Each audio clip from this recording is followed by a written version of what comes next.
All right, welcome back. I have another prank story. I've had a few prank stories in these stories. There'll be more in the future. This is on realcopstoryvideos.com. Got to pick. My partner said I got to do that. That's fine. You find in any workplace you have a-hole supervisors, and this was one of them. This guy was a big, huge detective. Been on the police department 25 years. He knew everything. You heard that before at work? Okay, I know everything. His desk was his desk. He would come in every day with a cleaner and spray down the desk, take off the blotter, clean the blotter. Very anal. You know, coffee had to be a certain way. He had his own cream. Nobody could touch it. I mean, he was a boss and he'd let everybody know it, okay? And we're working a gang unit and we had to borrow the detective cars to use because there's not enough cars. Well, he complained to our supervisor that there was one sunflower seed, because a lot of guys like to eat from sunflower seeds, you know, like baseball players. He found one sunflower seed on the floor and he yelled at our supervisor. And of course, downhill, he comes and yells at the officers, and we're in roll call, and he says, "Sarge, I cleaned out the car." Well, he found one. How many? He found some, and the officers, "How many?" Well, he said he found one. We're all just started laughing. He goes, "Well, guys, it's their cars," and we're all going, "They don't own them." Well, you know, it's assigned to him. And okay, so he yelled at our supervisor. The supervisor tried to defend him, but you can't defend a flawed system like this. It's just not. It's flawed. Okay, you're human beings. You're in cars for 8 hours. You're going to be trashed. Something. Just when you come to work next morning and get that car, you're the detective. Just ignore it. Get the sunflower seed, pick it up with a napkin if you don't want to touch it, and throw it out the window. Who cares? Okay. Anyway, so a couple nights later, he wrote some paper. He wrote a log entry about that he found a napkin or something in the back seat. And can you imagine? Okay. So I was kind of the senior guy there, and there are some stories where I wasn't the senior guy in charge of things, and this is one of them. I was in charge of this conspiracy.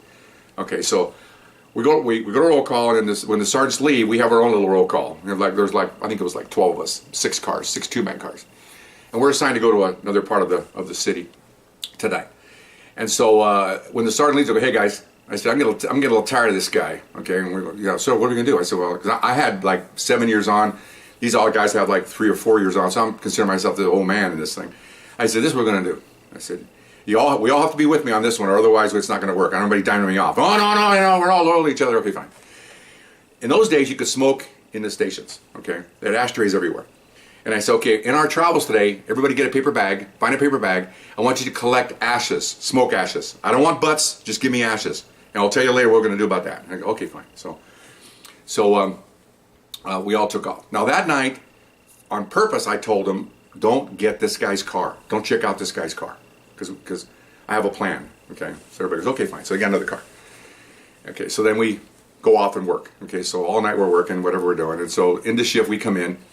It's about 11:30 at night, and we finish the roll call. The sergeants leave, and I go, "Okay, go get the bags." So the guys come in. They got little like lunch bags. I got about 8 of them. Okay, full of ashes, including one I got. "What are you gonna do?" I said, "All right, just so everybody's involved here. Okay, I'm looking. We're all conspirators. So one falls, we all fall." And they're all, "Oh, you look at." I go, "I'm going to put these ashes in the air conditioning ducts of this guy's friggin' car, okay? And I'm going to set the car so that the switches are on. So this is the old days, the old Plymouths, and you had a switch down here where you could put the temperature, you could slide the temperature to cold, and they had 4 buttons, low, medium, and high, and you push it on high, not like nowadays where it's electronic. In those days, as soon as you fired up the engine, the blowers came on, okay? All right, so let me back up. In the meantime, some of the detective cars, these idiots would hide the keys. So ultimately, during the course of us working there, everybody got keys made of these cars. Come on, we're cops, okay? So you can lock the keys in your drawer, but I'm using your car. Sorry, I'm authorized to use it. It's a city car. It ain't your car, okay? Okay, fine. So we know how to get into this guy's car. So I purposely told nobody check out that car, because if you check out the car, you might be the one that he's going to point his finger to, okay?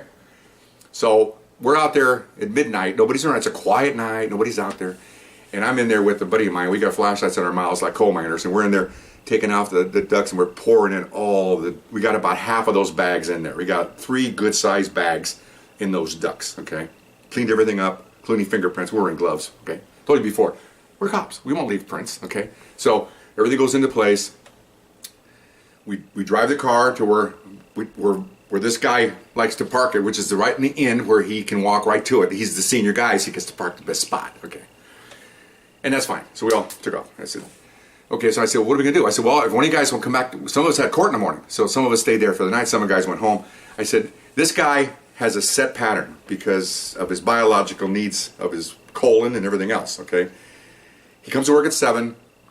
At 8 o'clock, he leaves the station and goes across the street to a deli, like a thrifty drug with a counter, has his, because I worked there for a while, has his breakfast, comes back about 8:40, and then about 9:30 goes to the bathroom. He's got a set procedure down, okay?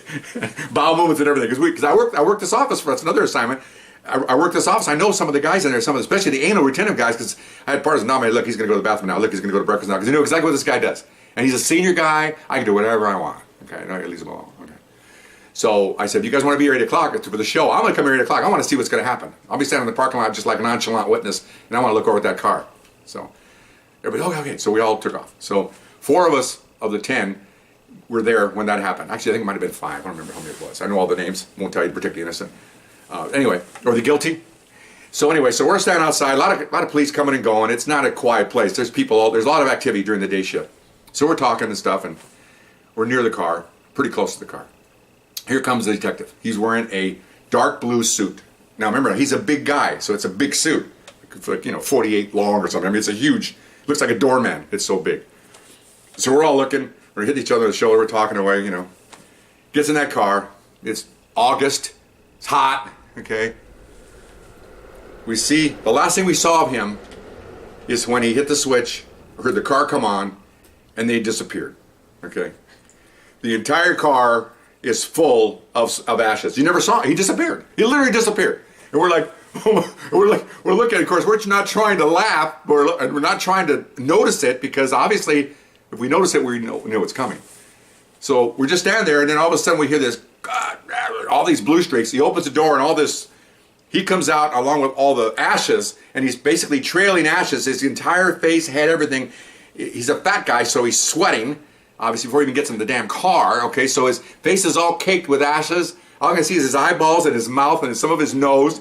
And he's rolling around the car, and the cloud of ashes coming out of the car, and he's swearing the whole time. The engine's running, and the car didn't even turn off because you can see the ashes being blown out of the car on the open door. And we're looking at him. What happened? Crash guy. And then he goes. So we all go, oh, well, we go, oh, that's a shame. Well, look, and then we just go around the corner and get in our cars to go to court, and we just laughed all the way there. Oh my gosh, we're laughing so hard. Okay, now, in other stories, RealCopStoryVideos.com, I tell you, we had the captain's adjutant, who is the sergeant next to the captain's office. He got screwed over by management, so he's in charge of administrative stuff and the captain's aide de camp, so to speak, but he also tells us what's going on in there. So the 99% of the story we did, 1% is what he told us, okay? This guy walks right by him into the captain's office, and we call him T. T says he's walking real fast, and he's trailing ashes. I mean, he looks like looks like the comet coming from outer space. Goes in there and he's screaming, I want fingerprints, and yelling. And I guess our captain has seen a lot of pranks. We got old stories here. I got cats in the back of a trunk. I got ducks in locker rooms. I got all kinds of supervisory prank stories on this RealCopStoryVideos.com. Look them up. I got 114 in there now. So he storms out. Okay, well, the captain comes out, and of course, the adjutant just sitting there dummying up. What's going on, man? Why is he? And he goes, well, he has a problem. The guys are pranking him, and he wants to have a full-blown investigation. He wants fingerprints and latent. And he goes, you're going to do it? He goes, no, it's a prank. I told him it's a prank. Just, you're being an A against these guys. Stop doing it. Okay, so so he opened up his own investigation. He wanted to know who got the car. Nobody got the car. Who got the car the day before that? Well, that's violently interesting, but the cars change every day, so we knew that. Okay, there's no fingerprints. We knew that. How'd they get in? I don't know. So we're down a roll call that night, and our supervisor comes in along with our lieutenant, who was another a-hole. That's another story altogether. And he starts chewing everybody. This is not right. We're just saying, and he's going, I need to know, again, you're dealing with firemen, policemen, A-plus personality males and females, because I work with A-plus females too. That's another story coming down the line. You don't say this. All right, now, when I leave here, I want the person that did it, responsible, to come to my office and tell me they did it, and we'll just forget the whole thing. Oh, that's going to happen. Sure. Yeah, I'll come and tell you that I did it, and then you'll say, ha, ha, ha, and then I'll get a day off without pay because you're not supposed to be doing this thing. It's CUBO, conduct on becoming an officer, which pretty much encompasses everything that's not illegal and all that. They can get you with that. Oh, yeah, I'm going to do that. That's the wrong thing to say. And everybody's looking at each other like, yeah, boy, this guy's living on the moon. So he storms out. Okay, well, I don't know why he's mad. It didn't happen to him. That's another story altogether. about him and a firecracker. Write that down, him and a firecracker. Anyway, put L in the firecracker. Thank you, babe. I got my associate here.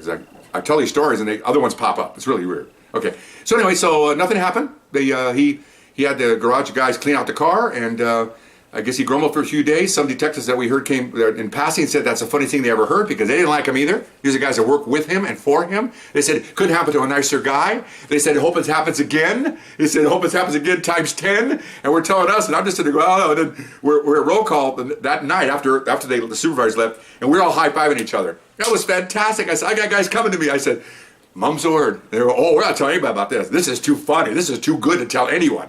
And again, just like other stories in my repertoire here, you see these guys, everybody stays there for a few months and then everybody goes off to different job assignments.